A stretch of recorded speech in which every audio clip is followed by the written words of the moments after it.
একসময় সাকরাইল ব্লকের গর্ব দুর্গাহুড়ি ইকো পার্ক। ছবির মতো সাজানো সেই পার্ক আজ রক্ষণাবেক্ষণের অভাবে ভাঙাচোরা আগাছার জঙ্গলে পরিণত, যেখানে একসময় পরিবার নিয়ে ঘুরতে যেতেন স্থানীয়রা, সেখানে এখন দিনের বেলাতেও ঢুকতে ভয় পান বাসিন্দারা।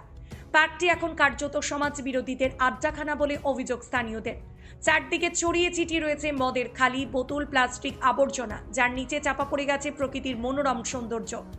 একসময় শাল সেগুনের ঘেরা সবুজের মধ্যে ছিল টলটলে লেক, বোটিং, বসার শেড, ওয়াচ টাওয়ার, সবই ছিল দর্শনার্থীদের আকর্ষণের কেন্দ্র।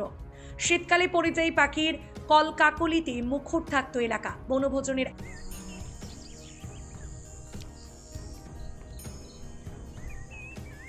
পরিবারদের আনন্দে ভরে উঠত পার্ক, কিন্তু গত 5 বছর ধরে সংস্কারের অভাবে ধুঁকছিল ইকো পার্কটি।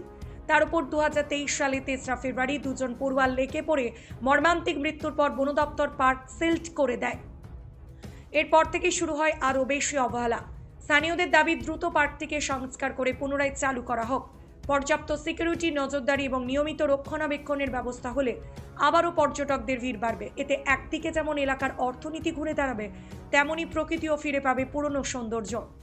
পার্কটা প্রশাসন নজর দিক এবং রেঞ্জার, ডিএফও, বন দপ্তর যারা আছেন ওনারা একটু নজর দিয়ে পার্কটা যাতে ভালো হয়, বাইরের পর্যটক যেন আসে, আর এলে ভালো হয়। কাছাকাছি একটা পার্ক আছে, সেইভাবে একটা। বন দপ্তরের নিষ্ক্রিয়তার অভিযোগ উঠেছে বাসিন্দাদের মুখে। তাদের কথায় প্রশাসন একটু নজর দিলেই ইকো পার্ক নতুন করে গড়ে উঠতে পারে, আবার প্রাণ ফিরে পাবে দুর্গাহুড়ির গর্ব।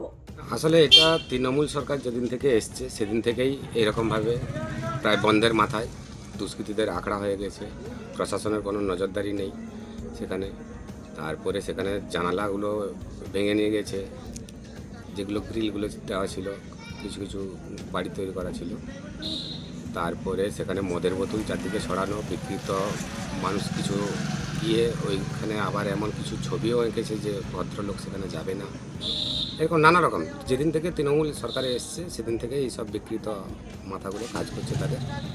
আশা একটাই, সঠিক উদ্যোগ নিলে হয়তো আগামী দিনে আবার টলটলে লেকের ধারে জমবে পিকনিকের হাসি খুশি ভিড়, ডানা মেলবে পরিযায়ী পাখি। ইকো পার্কের পুনর্জন্ম এখন সময়ের অপেক্ষা।